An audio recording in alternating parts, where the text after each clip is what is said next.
Imagine you are a cop. While on your rounds, you discover one of your fellow officers treating a disabled man very poorly, even forcing him to kneel.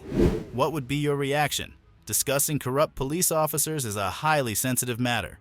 They are supposed to be role models for the community. However, sometimes they forget who they are and fail to treat people with the respect they deserve. What happens when police officers start treating people so badly? In this video, we're going to show you an aggressive officer who was fired for misconduct.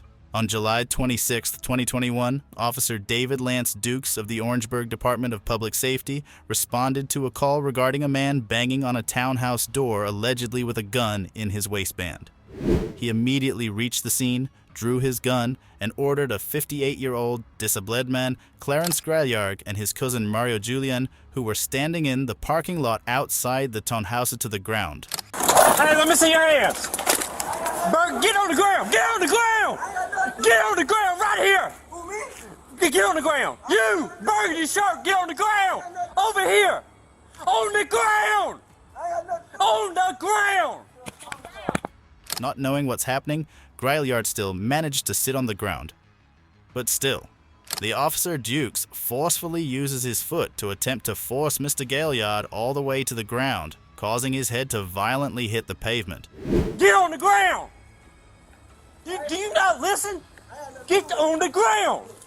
In the 1989 case of Graham versus Connor, the Supreme Court explained that the Fourth Amendment requires a police officer's use of force to be quote or unquote reasonable under the circumstances.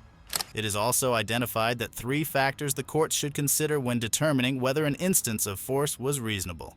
First of all, quote, the severity of the crime at issue, whether the suspect poses an immediate threat to the safety of the officers or others, and second, whether he is actively resisting arrest or attempting to evade arrest by flight. By that truck.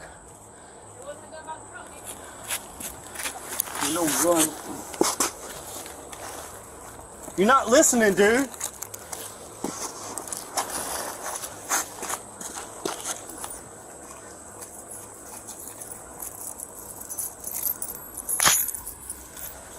Hey, you got a gun on you, man? No, I ain't got no gun. All right, I I'm don't just want no gun.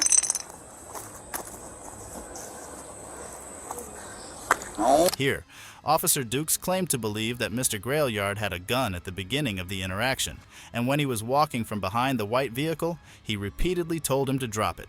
He also said that he had his hands in his pockets and repeatedly ignored requests to show his hands. Turn back over. Paul, are you watching him say?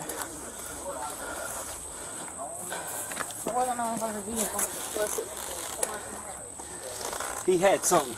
I ain't want no gun. The door's unlocked in the car, so. No, he was right here. Watch him. Go watch him.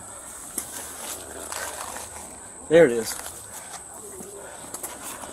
I don't want no gun. All right, that's what he had.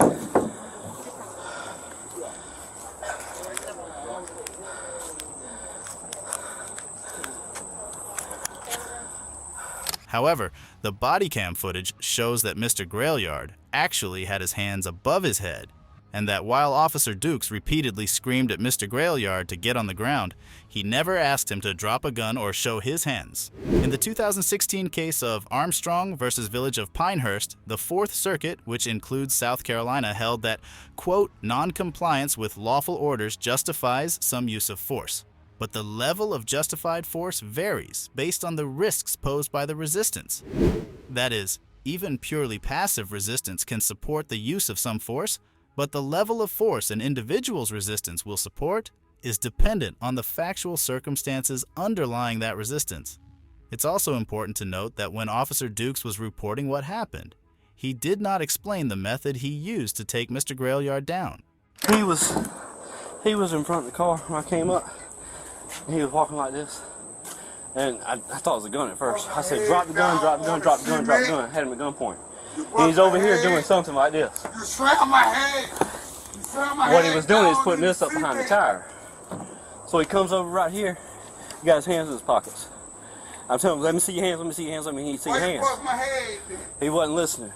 No, it ain't. He got the, like this right here, You grab me, and we went onto the and then ground. you bust my head. But Corporal Smith's report claimed that when Mr. Grailyard did not get completely on the ground, Officer Dukes pushed him to the ground by placing his right foot on the middle of his back. Sergeant Aquel Polidor states that Officer Dukes, quote, jumped up and stomped Mr. Grailyard on the back of his neck with his foot. Although it is unclear from the body camera footage whether Officer Dukes' foot landed on Mr. Grailyard's neck or upper back, it is certain that the version of events Officer Dukes explained to his commanding officer did not align with the body camera footage or the reports filed by his colleagues. On the cement. You bust my forehead. Yeah, your head did hit the cement. Right, cause you bust me down on the cement. Where's the complainant? You bust my head down on the cement. Right here? You bust my head. You bust my head. Where's the complainant? You bust my head down. I'm trying to get the name of the complainant. You So bust my head. What are we doing? I guess Sam was going to check him out. Ain't nobody There ain't nothing about here wanting to press charges on us. Who called? I'm not sure. Take him out of cuffs right now. I mean, because that's what we You're got. gonna have to use it for us. Yeah. No doubt. Yeah. slam my head down. Dude, I didn't know what his You intention use was. it for us. You need to look at the camera. Alright. The officer did wrong. Slam my head down. Bust my forehead. Damn right. You gonna pay me for that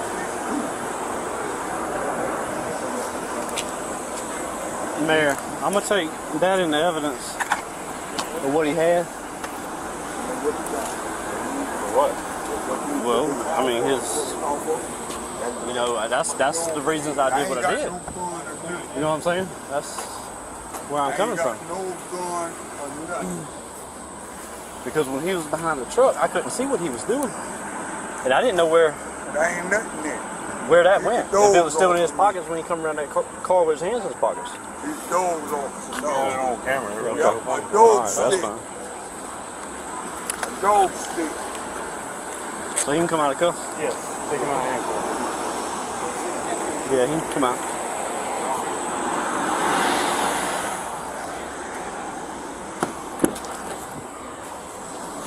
Oh, Lord.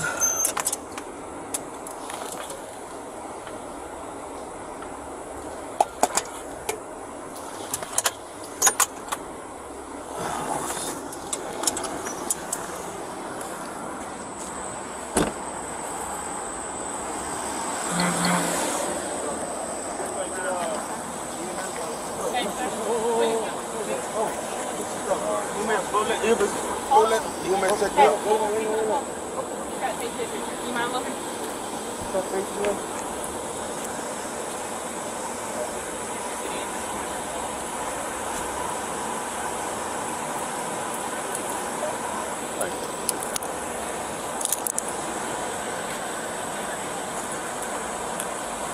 Hi.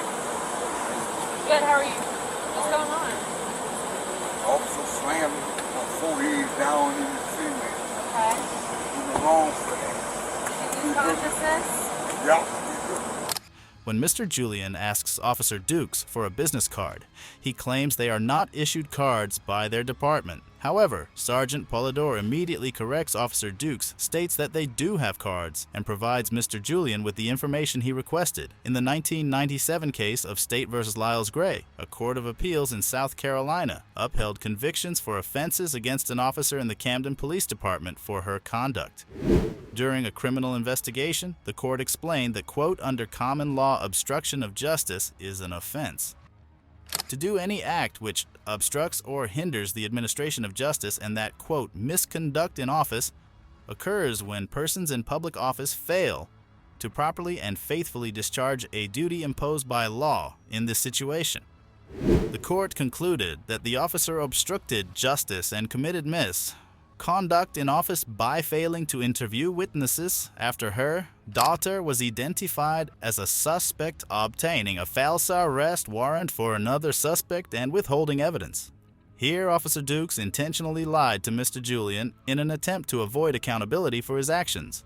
But it is possible that he could be convicted of 2 common law crimes under South Carolina law: obstruction of justice and official misconduct. Officer Dukes was fired from the Orangeburg Department of Public Safety for violating the department's use of force policies, which, as stated before, Dukes was later charged with first-degree assault and battery, which could carry a sentence of up to 10 years in prison.